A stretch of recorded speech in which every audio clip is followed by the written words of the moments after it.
Billionaires' secrets exposed. What's next? Welcome to Stories TH. In today's video, we're diving into a gripping tale of justice, betrayal, and the power of one person's fight against corruption. Michael's journey is filled with obstacles, but his determination to expose the truth will leave you questioning everything you thought you knew. Don't forget to hit that like button if you're enjoying the story, and subscribe to our channel for more incredible stories like this. Let's get started. Introduction to Michael Thompson. In the heart of Lower East Side, New York, where the skyline of towering skyscrapers seems miles away, lives Michael Thompson. At 28 years old, Michael's life has been a series of struggles, each more difficult than the last. But his story is one of resilience, persistence, and the harsh realities of poverty that many in America face daily. Michael Thompson was born into a family that never seemed to catch a break. His father, an alcoholic factory worker, died when Michael was just 7 years old, leaving his mother to fend for the family alone. From a young age, Michael understood the heavy weight of responsibility, as his mother worked tirelessly in the local garment factories for a meager wage. Michael took it upon himself to help wherever he could. He spent his childhood on the streets of Lower East Side, running errands for neighbors, and doing any odd jobs available just to make sure there was food on the table. The Lower East Side, the area where Michael lives, could not be more different from the affluent neighborhoods of Manhattan. The Lower East Side was once a thriving Jewish immigrant neighborhood, but by the time Michael was born, it had transformed into one of the most run-down and impoverished sections of the city. The streets were filled with people trying to make a living, but many like Michael's family were trapped in an endless cycle of poverty. The apartment he shared with his mother and younger brother was a grim reflection of this reality. At just 600 square feet, it was dark and cramped, with peeling wallpaper and broken windows. The air inside the apartment often smelled of stale food and dampness. The lack of sunlight made it feel as though they were living in a constant twilight, a constant reminder of how far removed they were from any hope of a better life. Michael's education was cut short in high school when he was just 15. As much as he had longed for the chance to study and break free from his circumstances, he knew it wasn't an option. His mother could no longer afford the school supplies, and with bills piling up and his younger brother still needing care, Michael was forced to leave school and get a job. The moment he walked in the factory for the first time, he felt the weight of reality crashing down on him. The noise of the machines, the sharp smell of burning fabric, and the relentless hum of the factory floor became his world. The factory life. Michael now works as a factory worker in a textile plant in the industrial section of the city. The factory is an unforgiving environment where every day feels like a battle just to survive. The conditions are brutal. Toxic fumes fill the air, and the incessant clanging of machinery makes it nearly impossible to hear oneself think.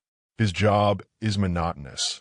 He spends hours every day at a sewing machine, stitching fabric together for a mere $2 a day, barely enough to cover his share of rent, let alone his basic needs. The physical toll on his body is immense. His hands are calloused, his back aches from hours of standing, and the constant exposure to chemicals in the air has left him with a persistent cough that he tries to ignore. But it's not just the labor that wears Michael down. It's the sense of hopelessness that fills the factory. Michael often looks around at the older workers, men and women who have been here for decades, and wonders if they too once had dreams, aspirations, a desire to break free. The factory walls seem to have absorbed the dreams of everyone who has ever worked there, and Michael fears that he, too, will be crushed under the weight of time. A day in Michael's life. A typical day for Michael begins at 5 a.m. His alarm clock barely makes a sound as he rolls out of bed in the small apartment. His mother, Maria, is already awake, preparing breakfast, if you could call it that. A single loaf of bread with peanut butter, enough to fill their stomachs but not their hearts. His younger brother, Danny, is still asleep, and Michael silently promises himself that one day, things will be different for him. He won't allow Danny to grow up in this cycle. After a brief breakfast, Michael heads out, walking the few blocks to the factory, hoping the walk will clear his mind. But there is nothing to clear. The same potholes, the same old buildings, the The same homeless people sleeping in alleyways every day is the same. He reaches the factory, the massive building with its rusting steel and cracked windows. He enters through the same worn doors that have seen decades of workers shuffle through, just like him. For 12 hours a day, Michael operates a sewing machine, his hands a blur of motion, stitching fabric after fabric with no end in sight. The work itself is simple but grueling, but it's the conditions that make it unbearable. The dust in the air is thick, and the machines roar so loudly that Michael can barely hear his own thoughts. Every so often, someone collapses from exhaustion or injury, and the foreman, a gruff and uncaring man named Mr. Carson, merely points to a nearby stretcher. Workers are replaced easily, so no one is given any special treatment. There is no room for weakness in this factory. Only those who can endure survive. When Michael returns home, he is physically exhausted, his body aching from the strain of the day. The apartment feels even smaller as he enters, and the air inside is thick with tension. His mother looks at him with tired eyes, but there's a flicker of hope there too. Despite everything, she continues to believe in the possibility of a better future. "Just keep going, Michael," she tells him every day. "One day, things will get better." But Michael knows that the future is uncertain. He feels trapped, like a cog in a machine that doesn't care about his existence. Every day is the same, and every day he wonders how long he can keep going. As he lies awake at night, listening to the sounds of the city outside, he dreams of something more, something different. A moment of reflection. Despite all the hardships, Michael refuses to let the weight of life crush him completely. His experiences have shaped him into someone who dreams of something bigger than just surviving. He dreams of change not just for himself, but for others like him. Michael has witnessed the pain and suffering of those around him, and he knows that there has to be a way out, a way to break free from the chains of poverty. He doesn't know how yet, but he believes that change is possible. His journey is only just beginning. As we dive deeper into Michael's story, we will uncover his inner struggles, his moments of hope and despair, and the ultimate battle between staying silent or rising up for justice. His story will challenge us to reflect on the inequalities that persist in society and how, sometimes, the most unlikely of people are the ones who ignite change. Life in the slums, Michael Thompson's world, is one that stands as a grim testament to the invisible struggles of the forgotten and impoverished, set against the backdrop of New York's Lower East Side. It's a neighborhood that seems to have been discarded by the rest of the city, its homes, its people, its very air, all trapped in a cycle of decay and despair. This is a place where survival is not a guarantee, where every day is a fight against forces beyond the control of its residents. The streets are lined with deteriorating buildings, many of which are on the verge of collapse, their facades peeling and crumbling. In the distance, you can hear the constant hum of machinery, the clang of construction, and the incessant noise of the city. But here, it's a world of its own. The crumbling housing and overwhelming pollution as Michael walks through the streets. The first thing that strikes him is the overwhelming smell, the stench of decay, garbage, and sewage. The streets are littered with piles of trash, uncollected and scattered in every corner. Rats scurry across the pavement, making their way through the refuse, and stray dogs search for food among the piles of garbage. The buildings, once a symbol of ambition and hope for those who came here seeking a better life, now stand as hollow shells, long since abandoned by both time and care. Michael's own home is a reflection of this grim reality. His family lives in a 600-square-foot apartment, a tiny space that offers no comfort and very little hope. The windows, if they can even be called that, are covered with metal bars meant to keep out criminals but also to block out any trace of sunlight. The walls, stained with years of moisture and neglect, are lined with cracked paint and peeling wallpaper. The air inside is thick, heavy with the smell of mildew and sweat. Michael's mother, Maria, does what she can to keep the place clean, but it's a never-ending battle. Every corner is another reminder of how little they have and how far they are from the life they dream of. The pollution is another constant. The air is thick with soot and dust, an invisible reminder of the factories and construction sites that seem to exist only to serve the city's wealthier areas. At times, Michael can barely catch his breath as he walks through the streets, the haze of smoke and dust swirling around him, leaving a metallic taste in his mouth. People who live here are often plagued by respiratory issues. Chronic coughs, asthma, and other lung diseases are rampant, especially among the children. It is a quiet but deadly epidemic, one that most people here simply endure because they have no other choice. The daily struggle for survival here is not a luxury. It is a matter of life and death. Every day feels like a battle, not just against the elements or the odds, but against the crushing weight of poverty and despair. Michael's mother, Maria, wakes up before the first light of dawn every morning, preparing breakfast for her family before heading out to work. She doesn't have the luxury of sleeping in. As a seamstress, she spends long hours at a factory, working with fabric and thread, but the pay is a pittance, sometimes as little as $2 per day, barely enough to feed her family, let alone provide any semblance of comfort. Despite this, Maria is a woman of resilience. She doesn't complain, and she never asks for help. Instead, she simply works her hands rough and callous from years of labor. Each day, she takes whatever scraps of food she can afford and prepares them for her children. She does it with love, and even when she's exhausted, she tries to smile. She tells Michael that hope is the thing we have to hold on to when nothing else remains. For Michael, these words are more than just a motto, they are a lifeline. Yet, every time he heads to work at the local textile factory, he's faced with the same brutal reality. He and his friends, the other factory workers, are treated like machines.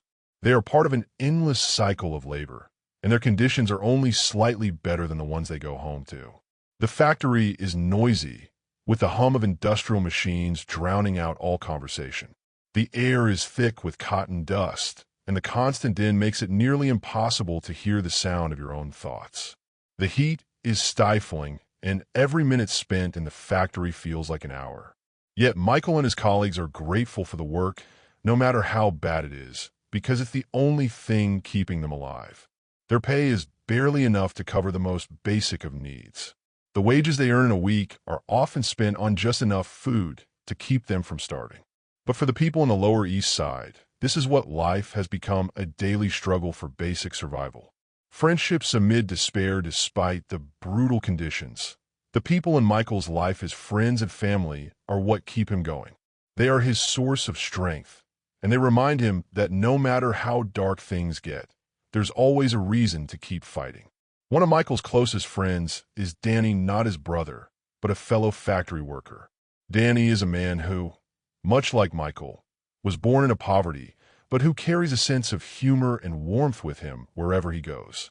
He's the kind of person who can make light of the heaviest situations, always joking and teasing to lift the spirits of those around him. While the factory may have no windows, and the stifling heat makes the work nearly unbearable, Danny's jokes make the hours a little less oppressive. Michael often finds himself looking forward to the moments when he can share a laugh with Danny, even if just for a moment. Another of Michael's closest allies is Tommy, an older man who's worked in the factory for years. He's a man of few words, but his actions speak volumes. Tommy may not have much, but he has a deep understanding of what it means to struggle. He's lived through hardships, and he knows the value of hard work and perseverance. He is the kind of man who looks out for others, even when he himself has little to give. When Michael has trouble making ends meet, Tommy will quietly slip him an extra loaf of bread or a few coins, always when Michael is least expecting it. The people in Michael's life, his friends, his mother, and even strangers in the neighborhood, are his support system. They may not have the wealth or the comforts that others take for granted, but they have something that is priceless: community. It's a connection that keeps people from falling through the cracks, that gives them the strength to face another day. It's in the small acts of kindness, the shared laughter, and the belief that things can get better, no matter how impossible it might seem. Resilience and hope amidst the ruin despite everything that surrounds him.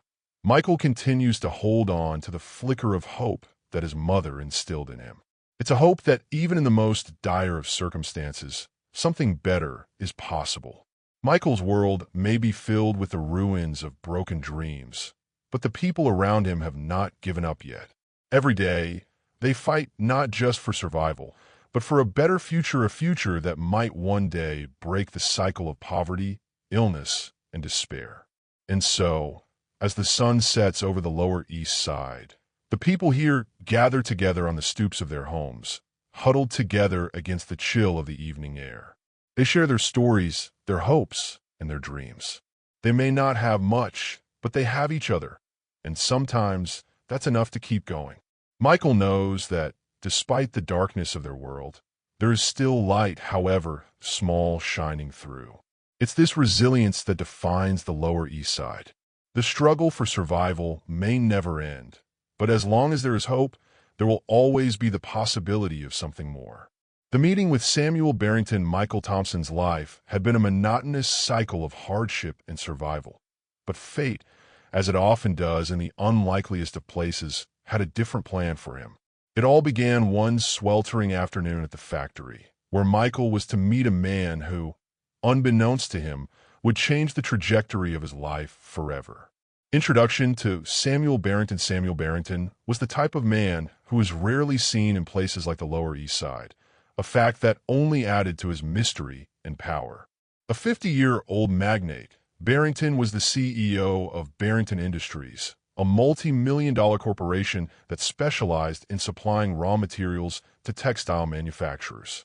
With his sharp suit, neatly combed hair, and calm, yet authoritative demeanor, Barrington exuded an air of invincibility, a man whose wealth had granted him an almost godlike status in business circles. Yet, beneath the polished exterior was a mind that constantly calculated, a man whose ambitions stretched far beyond financial gain. Barrington's wealth was built on a foundation of strategic decisions and calculated risks. His company controlled significant portions of the supply chain for textile mills, including the factory where Michael worked. He was a businessman with a reputation for both his sharp intellect and his cold, calculating nature. However, there was more to Barrington than met the eye. Despite his ruthlessness in business, Barrington was known to have a generous streak, often contributing to charity and public causes. His philanthropy, however, was always tied to something deeper. He expected loyalty, admiration, and even more, a sense of indebtedness from those who benefited from his charity. It was this complex nature, the mix of generosity and strategic calculation, that would ultimately lead him to Michael. The life-changing encounter, it was an ordinary day in the factory when the fateful meeting happened. Michael had been working for hours, the hum of machines and the stench of cotton dust filling the air. Sweat dripped down his face as he moved from one task to another, trying his best to keep up with the relentless pace. His hands were sore from the constant movements, but it was nothing new. This was the price of survival. However, today was different. A sudden commotion in the corner of the factory caught his attention. A worker named Luis, a man Michael had befriended over the years, had collapsed on the floor, his face pale and covered in a sheen of sweat. The factory was dangerously hot, and the air quality was poor, exacerbating Luis's asthma. Michael, without a second thought, rushed to his side, pulling him out of the line of fire and towards the exit. He helped Luis sit on the curb outside, trying to calm him as best he could. His heart raced not just from the frantic situation, but from a fear of what might happen if Luis didn't get medical attention soon. As Michael was helping Luis, a sleek black car pulled up to the side of the street. The doors swung open, and out stepped a man dressed in an immaculate suit. Michael didn't recognize him at first, but the polished demeanor and the aura of authority were hard to miss. The man approached Michael, his eyes focused and sharp. "Is he okay?" the man asked, his voice calm yet tinged with concern. Michael, still catching his breath, looked up. "I think he'll be fine once he gets some air. It's just the factory conditions. They're not good." The man nodded, his gaze flicking over to the factory behind Michael. His eyes narrowed as he looked at the workers toiling inside, each seemingly unnoticed by the outside world. "It's a tough place to work, isn't it?" he asked, his tone not one of sympathy but of keen observation. Michael, surprised by the stranger's perceptiveness, nodded. It's the only place we have. We do what we can to survive. The man didn't say anything for a moment, but Michael could feel the weight of his scrutiny. It was then that he introduced himself. I'm Samuel Barrington, he said, extending a hand. I'm the owner of Barrington Industries. Michael was taken aback. The man before him was the head of the very company that controlled his entire existence, and he hadn't even realized it. He shook Barrington's hand, still processing the gravity of the situation. Barrington smiled, but there was something calculating in his gaze. I've been watching you, he continued, his eyes never leaving Michael's. Not many people would risk their own necks to help a co-worker like you did today. That's rare. It's a quality I admire. Michael, still unsure of the reason for Barrington's sudden interest, simply muttered, I was just helping a friend. Anyone would have done the same. Barrington's smile widened slightly. Perhaps, but not everyone would.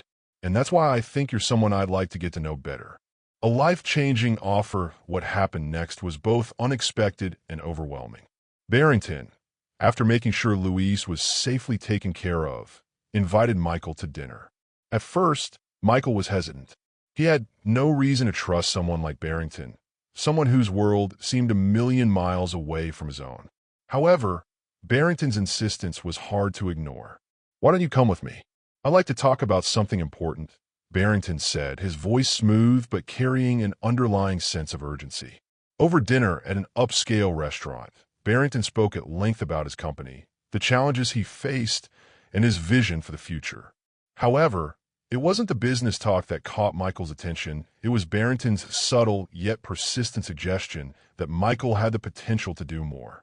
Barrington's eyes glistened as he painted a picture of a different life, one where Michael wasn't stuck in the suffocating grip of poverty. I'm offering you a chance to come work for me, Barrington said, leaning forward slightly. A real job, with benefits, a future. You'll be paid twice what you earn now. You'll be able to live in a place where the air is clean, where your family won't have to struggle to make ends meet. For the first time in a long while, Michael felt a spark of hope flicker inside him. The offer seemed too good to be true.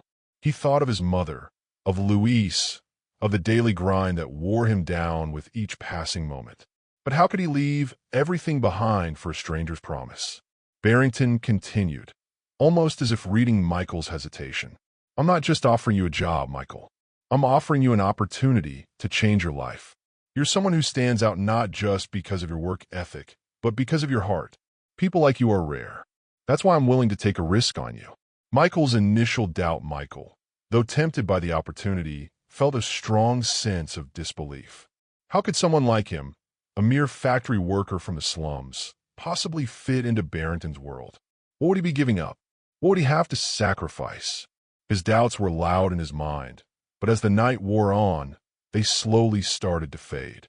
This was the first time someone had ever seen value in him beyond the labor he could offer. Barrington was offering him not just a higher salary, but a chance at a completely new life.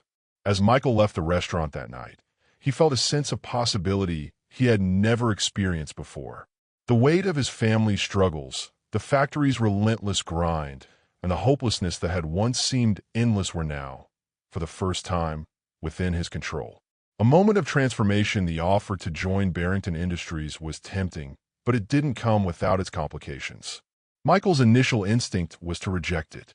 The world Barrington represented felt like an alien one that Michael didn't know if he was ready to enter. But as he looked at the future in front of him, his family still trapped in the same cycle, the factory still running, and the same bleak day-to-day existence waiting for him, Michael knew he couldn't let this opportunity slip through his fingers. It was, after all, the only chance he might ever get to change the course of his life. With the weight of his decision heavy on his shoulders, Michael made up his mind. He would take the offer. He would join Barrington, not just for the salary, but for the chance to escape the harsh reality that had defined his existence. The contrast between his humble life and the life offered by Barrington highlights the depth of the opportunity before him. Samuel Barrington's generous offer presents both an escape and a moral dilemma for Michael, as he contemplates what leaving behind his old life could truly mean. The transformation and inner struggle. Michael Thompson's life had changed in ways he could never have imagined. The small, cramped apartments, the stifling air of the factory, and the daily grind of struggling to make ends meet had been replaced by a luxurious office, high-rise buildings, and an executive desk at Barrington Industries. The leap from the gritty slums to the polished world of corporate success was dizzying, yet Michael had managed to hold onto a semblance of himself. But the deeper he immersed himself in his new life, the more he began to realize that this seemingly perfect world wasn't all it appeared to be. A new beginning at Barrington Industries. Michael's first days at Barrington Industries were nothing short of overwhelming. The air was different here, clean, crisp, and refreshing, far removed from the polluted, suffocating atmosphere of the factory. The workers were different too, dressed in suits and tailored dresses. They spoke with an air of confidence, their words flowing effortlessly between meetings, decisions, and strategies. No longer was he surrounded by the mechanical hum of machines and the suffocating heat of a factory floor. Instead, he found himself in an office where the temperature was always just right, the light was softer, and the demands felt almost intellectual compared to the physical labor he had grown so accustomed to.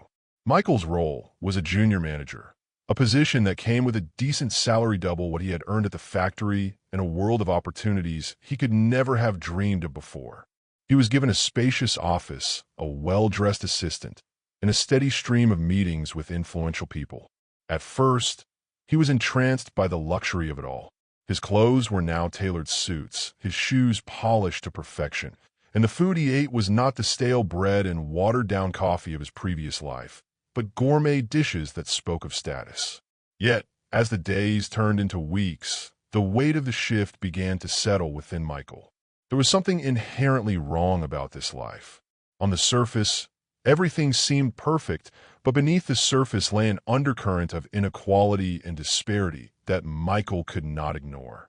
The uneasy realization, the more Michael became immersed in the world of Barrington Industries, the more he began to notice the stark contrast between the lives of the rich and the working-class people he had left behind.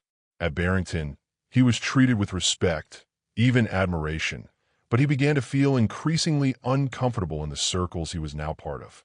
The constant meetings, business dinners, and endless talks about profit margins, acquisitions, and market dominance began to feel hollow, as if the people around him were more focused on amassing wealth than on the impact of their decisions on others. Michael could no longer ignore the deep class divide that existed in the corporate world. The people at Barrington Industries lived in a bubble of luxury, untouched by the harsh realities that the workers in factories, mines, and fields faced. They discussed the lives of the working class as if they were figures on a spreadsheet, calculating profits and losses with no regard for the people who provided the labor that made their wealth possible. Michael found himself in meetings where the very workers he had once considered his peers were now reduced to statistics on a boardroom chart. What troubled him the most was the fact that Barrington, a man he had once admired for his generosity, seemed to turn a blind eye to the exploitation that kept his empire afloat. Barrington would speak passionately about corporate responsibility and philanthropy, but when it came to payrolls, benefits, and working conditions, the company followed the lowest bidder philosophy, cutting corners at every opportunity to increase profit margins. Michael could feel his own discomfort growing, especially when he thought about the factory workers still toiling away in squalid conditions while he sat at his luxurious desk, making decisions that affected their lives. The inner conflict, the price of success. As the months passed, Michael's life continued to evolve, but so did his internal conflict. The fast-paced, glamorous world of Barrington Industries was intoxicating, but it came at a price.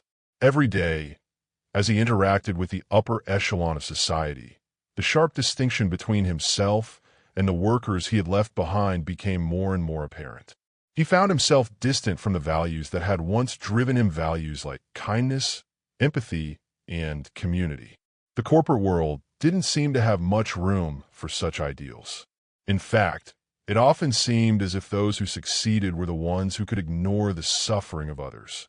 Michael started to notice the subtle but pervasive attitude of indifference toward the less fortunate, which only deepened his sense of unease. There were conversations in the office that revolved around cutting costs by outsourcing labor to countries with lower wages, or discussions about laying off workers in favor of automation to increase efficiency. These weren't just cold business decisions. They were decisions that affected the lives of real people, men and women like those he had once worked alongside in the factory. It felt as though he was becoming complicit in a system that treated people as little more than expendable resources. At the same time, Michael was also becoming more detached from the struggles of his old life. His conversations with his mother, once filled with shared frustrations about the system that had kept him in poverty, now felt distant and strained. He had stopped visiting the factory where he used to work, even though he promised his friends he would. The growing sense of guilt weighed heavily on him, and he began to feel like an outsider, someone who had betrayed his roots. The people who had once supported him were now strangers, and the world he had entered felt increasingly cold and alien. The guilt of living in luxury, one of the most painful realizations for Michael, was the growing guilt he felt for enjoying a life of luxury while others, including his old friends, were still suffering. It wasn't just the workers in Barrington Industries that troubled him. It was the broader inequality he had witnessed in the world. He thought about his friend Luis, who was still working at the factory, still struggling to breathe in the toxic air, while Michael was now sitting in air-conditioned offices with endless resources at his disposal. It felt wrong, like a betrayal of everything he had once stood for. Michael had worked hard for this new life. No one could deny that. He had earned the promotion, the better salary, and the comfortable lifestyle. But what was the price? He began to see the moral cost of his success. Every luxury he enjoyed felt like a reminder of the suffering he had left behind. He was no longer just a worker. He was now a part of a system that perpetuated the very inequalities he had once fought against. The truth began to gnaw at him. His success had come at the expense of others' misery, and there was little he could do to change that reality. A personal crossroad as Michael sat in his luxurious office, gazing out over the city, he was faced with a question that would shape the rest of his life. Could he reconcile his ambition with his values? Could he continue to climb the corporate ladder, accumulating wealth and power, while ignoring the suffering of those below him? Or would he risk everything to change the system, knowing that doing so might cost him everything he had worked for? Michael's transformation was no longer just about external success. It was about an internal battle between ambition and integrity. It was a fight that many people in the corporate world faced but rarely spoke of. The tension between the pursuit of success and the moral cost of that success. Michael now stood at the crossroads of his life, and the path he chose would not only define his future, but also reveal the true character of the man he had become. We see the toll that success in a cutthroat, capitalist world can take on one's conscience. As Michael's life improves materially, he begins to feel the moral weight of that success. His inner conflict becomes the true struggle of his transformation as he navigates the complex terrain between ambition, wealth, and the desire to remain true to his roots. The story challenges readers to question the true price of success and whether it is possible to maintain one's integrity while striving for personal gain. The inner crisis, the transformation that Michael Thompson had undergone since his move to Barrington Industries, was both profound and unsettling. He had traded the harshness of the slums for the polished floors of a high-rise office. But the price of that transition was heavier than he had anticipated. As his career at Barrington flourished and his lifestyle became more luxurious, Michael's internal world began to crumble. The values he had clung to, values of kindness, empathy, and justice, were in direct conflict with the cold, calculated world of corporate success that he had entered. What had seemed like a dream come true now felt like a gilded cage, and Michael was struggling to breathe within it. The clash between goodness and ambition. Michael had always prided himself on his ability to empathize with others. Growing up in the slums, he had been surrounded by poverty, inequality, and a constant fight for survival. But despite the overwhelming odds, Michael had maintained a strong moral compass. He had known what it felt like to go without, to watch his mother struggle, and to feel the suffocating weight of despair. He had vowed to himself that if he ever had the chance to succeed, he would never forget where he came from. Yet now, in the air-conditioned luxury of Barrington Industries, Michael was beginning to feel the cold sting of hypocrisy. The workers in the factory, the people he had once considered his peers, were still toiling away under harsh conditions, overworked, underpaid, and exposed to dangerous environments. Meanwhile, Michael was living a life of comfort, enjoying perks that he never imagined would be his. A corner office with a sweeping view of the city, expensive dinners with colleagues, and weekends away at lavish resorts. But no matter how hard he tried to enjoy the luxuries that now surrounded him, he couldn't escape the gnawing feeling that he was part of a system that perpetuated injustice. It was a constant battle between two opposing forces within him. On one hand, he wanted to build a better future for himself and his family, to seize the opportunities that had come his way. On the other hand, he couldn't ignore the suffering of the workers, his friends, his former peers who were still stuck in the same miserable conditions. The deeper Michael became embedded in the corporate world, the more he began to question the very foundation of his success. Was this truly what he had fought for? Was this the life he had imagined when he dreamed of a better future? The clash between his inherent goodness and his growing ambition tore at him. Michael found himself increasingly disillusioned with the world Barrington had introduced him to. The corporate world, with its sleek offices and polished facades, seemed to thrive on a different set of values of profit, efficiency, and power at any cost. But these values were not just theoretical. They had real consequences. People were suffering, lives were being destroyed, and Michael could feel his soul being eaten away by his complicity in this vast, unjust system. The confrontation with Barrington, the turning point, came when Michael could no longer stand by and watch. One fateful afternoon, after an especially tense meeting about the company's upcoming expansion project, Michael decided that he had to confront Barrington. The decision weighed heavily on him, but he could no longer ignore the reality of what was happening under Barrington's leadership. He walked into Barrington's office, the glossy walls reflecting his sense of both fear and determination. Barrington was seated at his massive oak desk, a picture of calm authority. His fingers lightly tapped against the surface, waiting for Michael to speak. Michael could feel his heart pounding in his chest, but he pressed on. "I can't keep pretending like everything is fine," Michael began, his voice steady but edged with emotion. "I've seen the conditions in the factory. The workers are living in squalor, and you're treating them like machines. This isn't right. You need to do something about it." Barrington's eyes narrowed slightly, but he didn't react immediately. Instead, he leaned back in his chair, fingers steepled in front of his face as he studied Michael. Barrington had always been a man of conviction, a man who believed in the power of the system. It was this very belief that had helped him build an empire, but it was also what made him blind to the suffering that sustained that empire. "Michael, you've come far," Barrington said slowly, his voice low and measured. "I understand your concerns, but you have to understand something. This is how the world works. This is how businesses grow. You can't change the system overnight." Michael felt a surge of frustration. But why should we accept this system? Why should we let people suffer just to make more money? There has to be a better way. Barrington's expression hardened. "There is no better way. Michael, this is the way the world works. You have to learn to play the game if you want to succeed. People like you and me, we're the ones who keep the wheels turning. If we don't, the whole system falls apart. And if that happens, no one wins." Michael felt his chest tighten as Barrington's words sank in. It was the same argument he had heard time and time again from the wealthy elite, the same justification for inequality and exploitation that had kept the world the way it was for centuries.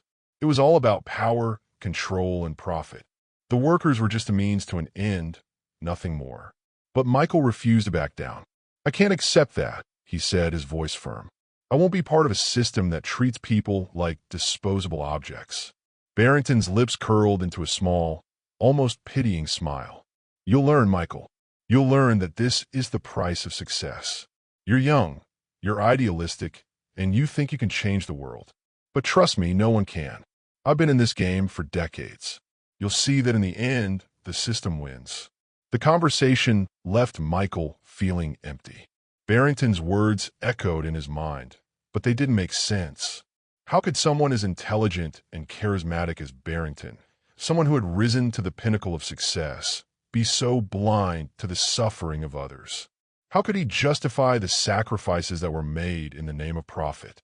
A battle of conscience, the confrontation with Barrington didn't solve anything. If anything, it made Michael's crisis even more intense. He had hoped for a different answer, a solution that would reconcile his ambition with his sense of justice. But Barrington's response had been an unyielding reflection of the system Michael had come to despise. Now, Michael was at a crossroads.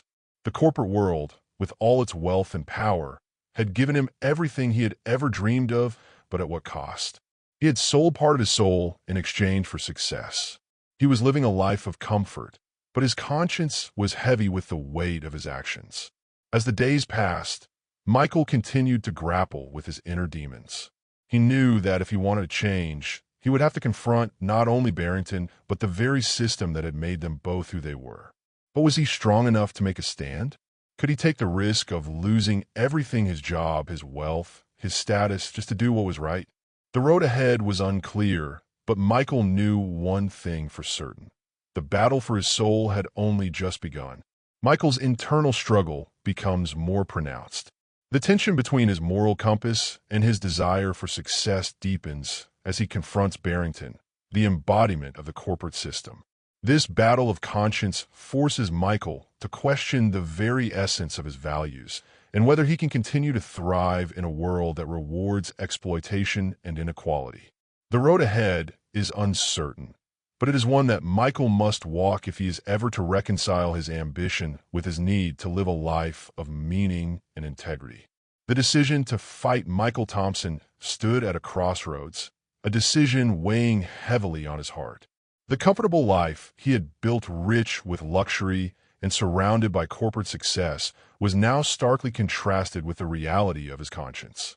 Having confronted the deep injustices of the factory workers' conditions and the corporate system he had become part of, he could no longer stand idly by.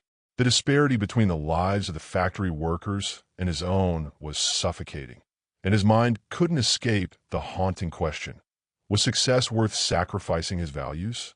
For weeks, Michael had struggled with the dichotomy of his new life and the world he had left behind. He knew that his promotion and high-paying position at Barrington Industries were the results of years of hard work and perseverance. Yet, despite the material rewards, he felt emptier each day. His moral compass, which had guided him through life's toughest challenges, was now in direct conflict with the corporate world he inhabited. And in this battle between personal ambition and ethical duty, he had made his choice. The decision to fight Michael's decision was not made lightly. He had spent many sleepless nights walking through the city, reflecting on the injustice that had surrounded him since childhood. He had witnessed the suffering of workers, like his old friends from the factory, who were still living in substandard conditions. Yet, he had also experienced the suffocating pressure of corporate expectations, the unspoken rule that you must climb the ladder at any cost, even if it meant stepping over the very people who had helped you get there. It was a paradox that weighed heavily on his conscience, but one that he could no longer ignore. The moment Michael realized he could no longer live with this internal dissonance came when he witnessed a particularly brutal incident at the factory. One of the workers, an older man who had been with Barrington Industries for over 25 years, collapsed from exhaustion while operating one of the machines. Michael rushed to his aid, but by the time help arrived, it was too late. The man had died, his life extinguished by the very system that had kept him working relentlessly for decades. This moment shattered something inside Michael. He could no longer reconcile his success with the fact that others were still paying the price for it with their lives. It was then that Michael made the firm decision to fight for change, not just for the man who had died, but for the thousands of others who were suffering in silence. He would use his position within Barrington Industries to be a voice for the voiceless, to advocate for those who had no power to demand better treatment. Michael began by reaching out to his colleagues, quietly rallying the factory workers who had long been disillusioned with their conditions. He organized small meetings during lunch breaks, discussing their grievances and exploring ways they could make their voices heard. The fear of retribution was palpable, but Michael's passion and resolve ignited something in them. Slowly, a sense of unity began to form. Workers who had once been silent now felt emboldened to speak up. They realized they were no longer alone in their struggles. Soon, Michael's quiet rebellion turned into organized action. He led several small protests within the factory, demanding improvements in working conditions and fair wages. He contacted labor unions to seek legal support, and when the company refused to address their demands, Michael encouraged his colleagues to initiate a series of work stoppages. These mini-strikes, though small in scale, made waves within Barrington Industries. What Michael had feared would be a futile attempt to challenge the status quo was beginning to gain traction. As the days went by, the situation escalated. Barrington Industries, which had once been a symbol of prosperity and growth, was now on the brink of a public relations nightmare. The media caught wind of the workers' demands, and stories began to surface about the conditions within the factory. Michael, though nervous about the consequences, could not help but feel a sense of empowerment. This was the change he had longed for, the beginning of a movement that could reshape the lives of countless workers. The consequences, however, as the protests grew more intense and public, so too did the pushback from Barrington and the company's investors. The higher-ups at Barrington Industries were quick to respond to the growing unrest. Initially, they tried to ignore the protests, hoping they would fizzle out. But as the work stoppages continued and more workers joined the cause, it became clear that they could no longer remain passive. Barrington himself called Michael into his office one fateful morning, his expression stern and unyielding. "Michael, I've been following the situation closely, and I have to say, I'm disappointed. You're causing a disturbance that is threatening the very foundation of this company. You've been a great asset to us, but this is unacceptable." Michael stood tall, despite the looming threat. "I can't stand by and do nothing while people are treated like they don't matter. These workers deserve better, and if it costs me everything, then so be it." Barrington's eyes flashed with irritation, but he masked it quickly. "You're not just jeopardizing your career, Michael. You're jeopardizing the future of this company and, by extension, your future. You think you're doing the right thing, but you're playing a dangerous game. Do you really want to lose everything you've worked so hard for?" Michael's mind raced. He had dreamed of a future where he could provide for his family, build a life of stability, and maybe even offer his mother the kind of comfort she had always deserved. But now, that future seemed to hang in the balance. The choice was agonizing: stay silent, preserve his career and wealth, and continue to turn a blind eye to the suffering of others, or risk it all, stand up for what was right, and possibly lose everything he had gained. As the days passed, the pressure mounted. Barrington and the investors began to implement increasingly aggressive tactics to silence the protests. Michael found himself isolated in his fight, with whispers of betrayal circulating among his colleagues. He had always been one of the company's golden boys, someone who could do no wrong in Barrington's eyes. Now, he was being painted as a troublemaker, a disruptor of the company's progress. Despite the mounting pressure, Michael's resolve only grew stronger. He understood the risk he was taking, but he also realized that the battle for justice was worth more than the material comforts that had once meant everything to him. In his heart, he knew that he couldn't live with himself if he allowed the system to continue exploiting those who had no voice. The fight was no longer just about workers' rights. It was about something deeper, a struggle for integrity, for morality, for human dignity. And Michael was ready to face the consequences, whatever they may be. The path ahead now, Michael was standing at the edge of a precipice, staring into the unknown. The weight of the world seemed to rest on his shoulders as he took his first steps down a path of resistance. His decision was made, but the future remained uncertain. Would he be crushed by the forces aligned against him, or would his fight for justice spark a revolution within the corporate world? One thing was clear: Michael had chosen his path, and he was ready to face whatever came next. The fight for fairness, for workers' rights, for the very soul of the company, was now his life's mission. The battle had just begun. The price to pay Michael Thompson had made his choice. It was a choice that demanded everything: his wealth, his future, and his reputation. He had stood up for the rights of the workers at Barrington Industries, risking everything to challenge a system that had thrived on exploitation and inequality. But as he soon discovered, standing up for what was right often comes with a steep price. Loss of wealth and reputation, the consequences of Michael's decision were swift and brutal. The moment he began his crusade for justice, he knew that the higher-ups at Barrington Industries would not take kindly to his defiance. What he hadn't anticipated, however, was the full scale of their retaliation. The first blow came in the form of public discreditation. Barrington Industries, backed by its vast network of investors, launched a media campaign designed to tarnish Michael's reputation. He was painted as a troublemaker, a disruptor who had jeopardized the company's progress.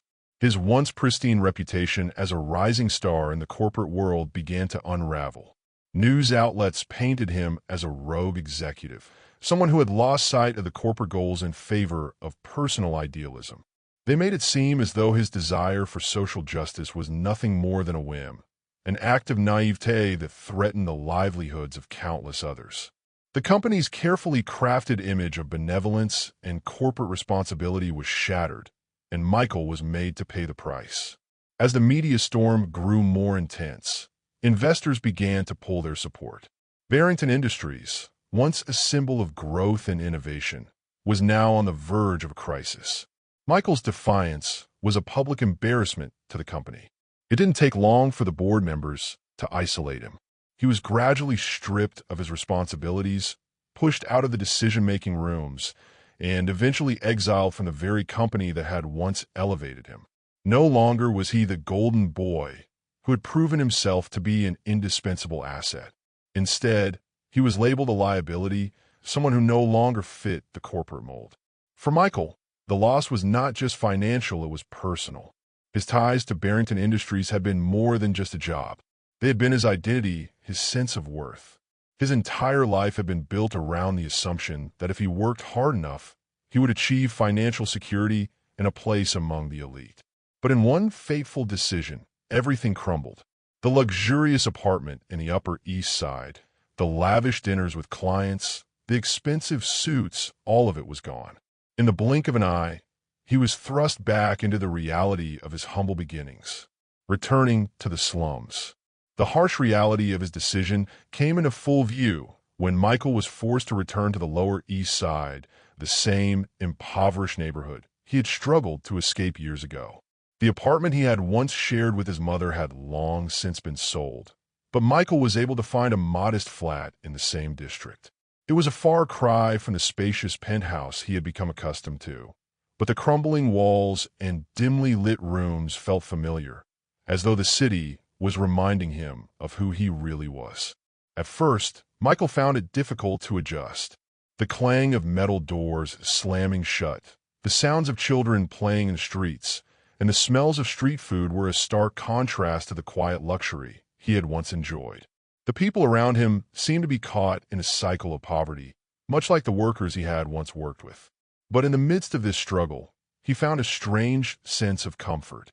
He was no longer hiding behind the facade of success, no longer pretending to be something he wasn't. He was simply Michael Thompson, a man who had chosen to stand up for what he believed in, no matter the cost.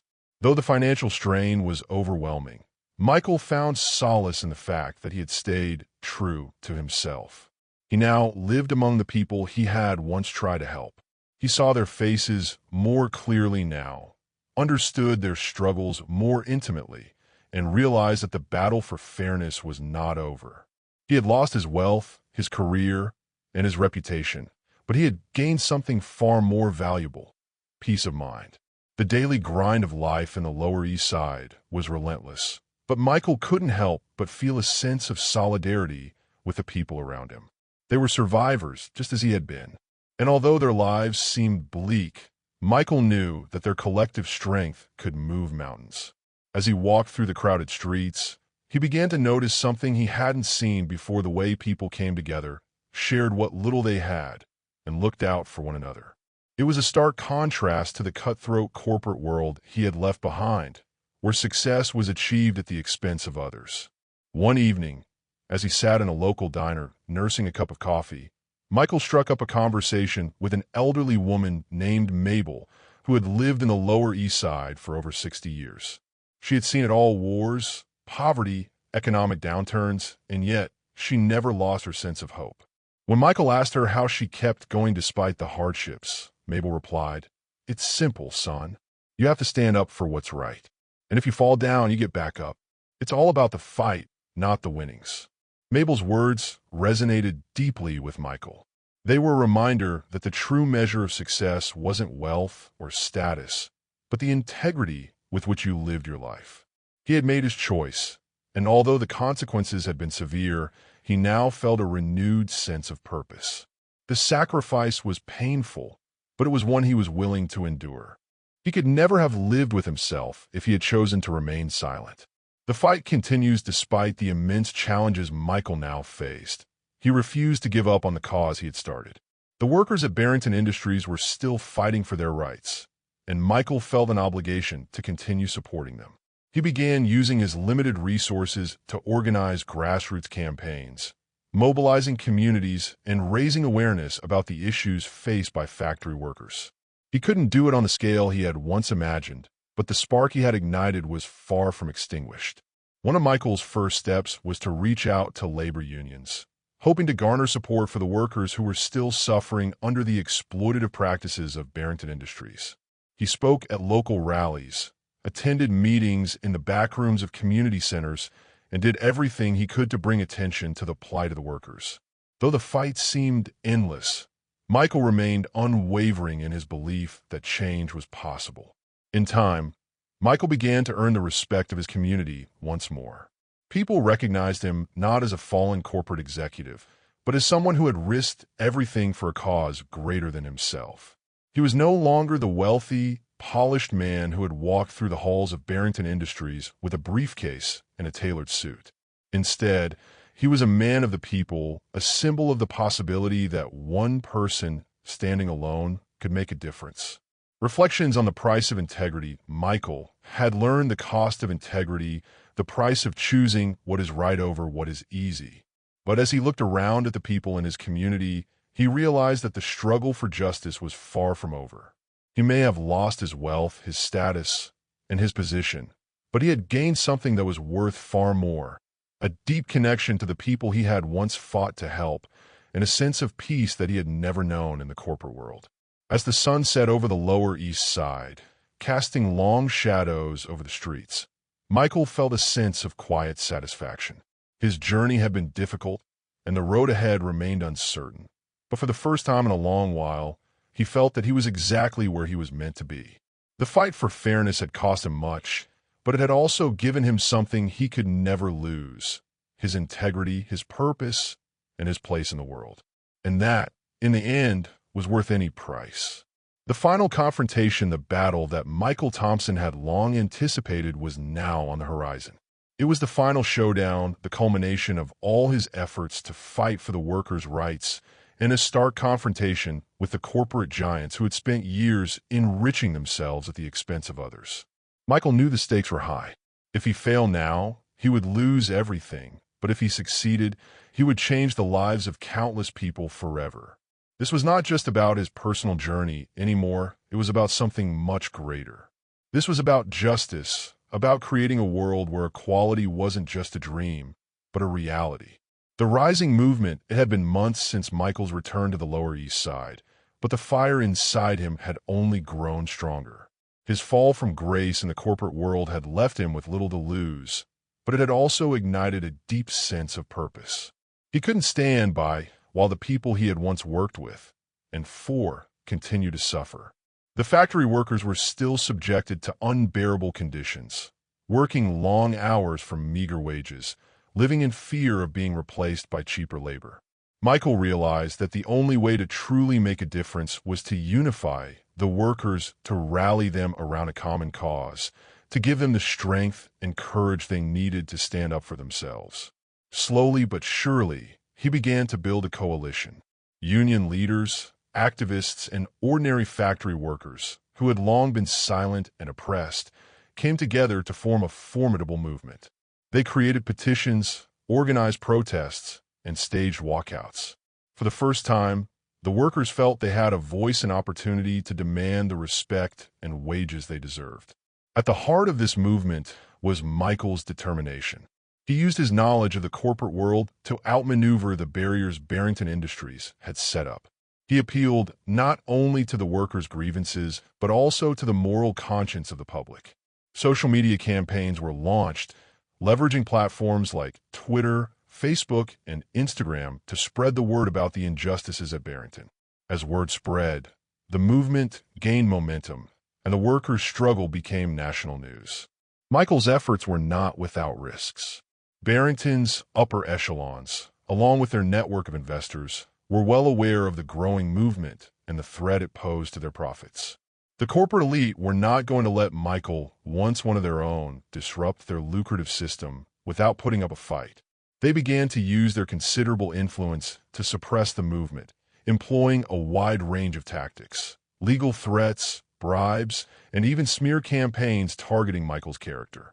They attempted to discredit him, painting him as a radical, a troublemaker who was trying to destabilize the economy and destroy the American dream. But despite the powerful forces working against him, Michael refused to back down. Every insult, every threat, only hardened his resolve. He knew that he was no longer fighting for his personal interests. This fight wasn't about him anymore. It was about something much larger: the lives of the people he had grown up with, the people he had come to love as his own. The showdown, the day of the confrontation, arrived. It was a cold, gray morning, and the streets outside the Barrington factory were lined with workers, all gathered for what had become the largest rally in the district's history. Thousands of voices rose in unison, chanting for fair wages, for better working conditions, for dignity. Michael stood at the forefront of the crowd, his eyes fixed on the looming factory gates. The energy in the air was palpable, electric with the anticipation of the battle ahead. Inside, Barrington and the other corporate leaders were gathered in a boardroom, preparing for the inevitable confrontation. They knew Michael had succeeded in getting the attention of the public, and now they had to make a decision: either give in to the demands of the workers and risk losing millions, or crush the movement once and for all. As the workers gathered outside, the atmosphere inside the factory was tense. The corporate giants, smug in their power, were about to face an adversary they had underestimated for far too long. Michael entered the boardroom with a calm resolve. There was no turning back now. He looked directly at Barrington, the man whose life had once been intertwined with his own. "It doesn't have to be this way," Michael said, his voice steady but firm. "We're asking for basic human dignity. A living wage, safe working conditions, and the right to have a voice in the workplace. These are not demands, they are rights." Barrington, his face flushed with anger, leaned forward. "You're a fool, Michael," he spat. "You're risking everything: your career, your life, for what? For a group of people who don't even understand how the economy works? You've ruined your own reputation, and now you want to drag us all down with you." Michael remained unfazed. "It's not about me, Mr. Barrington. It's about them, the workers. The people who spent their lives building this company, but have never received the respect or the pay they deserve." The tension between them was palpable. For a brief moment, it seemed like both sides were at an impasse. But Michael refused to back down. He had no more to lose, but the workers, they had everything to gain. He was their voice, their champion, and he would not let Barrington and his associates get away with their cruelty and indifference. The outcome, a defeat, but a victory. As the days passed, the outcome of the confrontation became clear. Despite Michael's tireless efforts and the overwhelming public support, the movement was not victorious in the way they had hoped. Barrington Industries had too much power, too much influence. The corporate world rallied behind Barrington, using its influence to shut down the protest and stifle the workers' demands. The movement ultimately failed to achieve its immediate goals. The workers were left without the promised wage increases, and the factory conditions remained the same. Michael was forced to step back once again, his dream of transforming the system dashed by the sheer weight of the corporate machine. The workers returned to their lives, still subjected to the same hardships they had faced before. However, in the wake of this defeat, something powerful had shifted. Michael had inspired a generation. He had shown the workers that they were not invisible, that they had the power to stand up and demand their rights. The public, once indifferent to the plight of factory workers, now saw them as real people, with families, dreams, and hopes for a better life. The conversation about workers' rights, once relegated to the shadows, had been thrust into the light, and the debate had only just begun. Though Michael had not won the battle, he had won something far more significant. He had changed the narrative.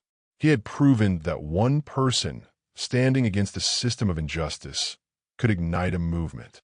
It wasn't the end of the fight. It was only the beginning. As Michael walked away from the final confrontation, he felt a strange sense of peace. The victory may have been elusive, but the message had been clear. Change was possible. And sometimes, the greatest victories come not from winning, but from starting something that will continue to grow long after the battle is over.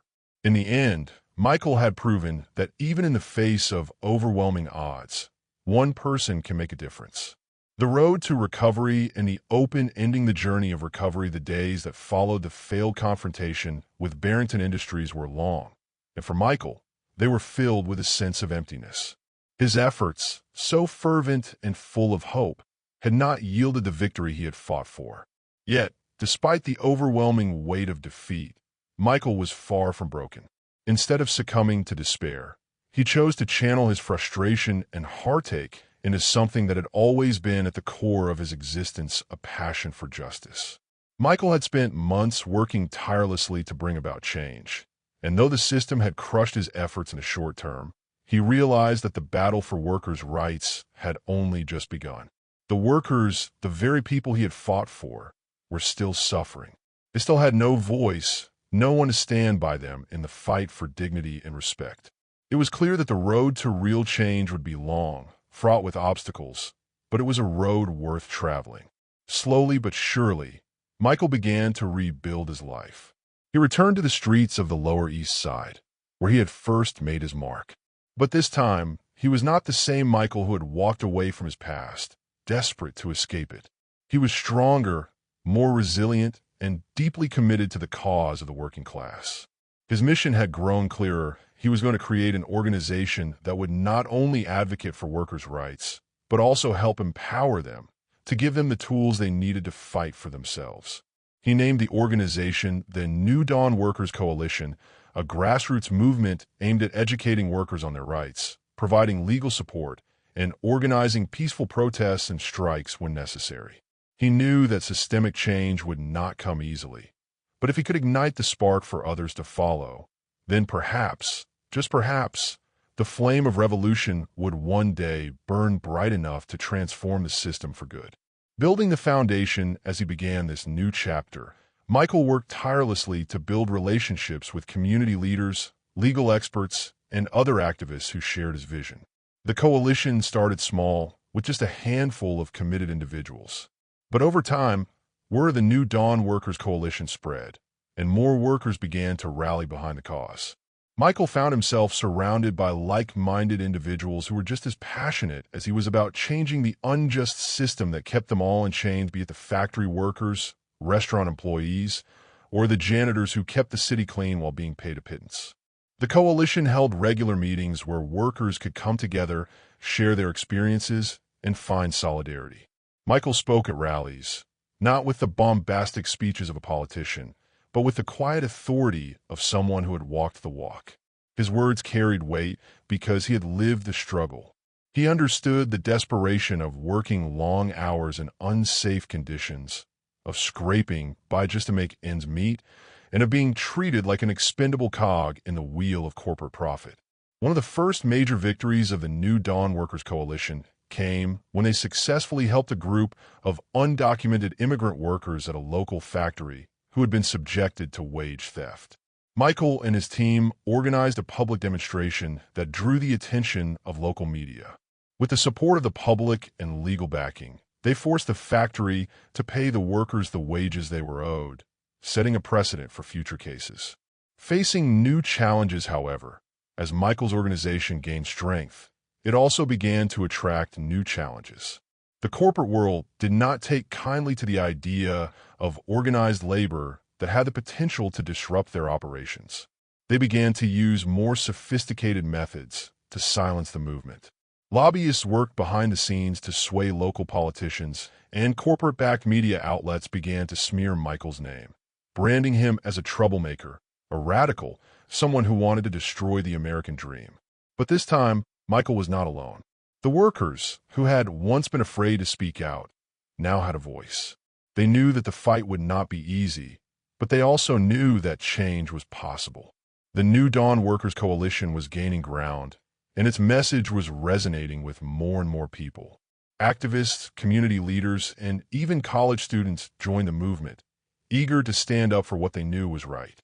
Despite the obstacles, Michael's belief in the movement remained unshaken.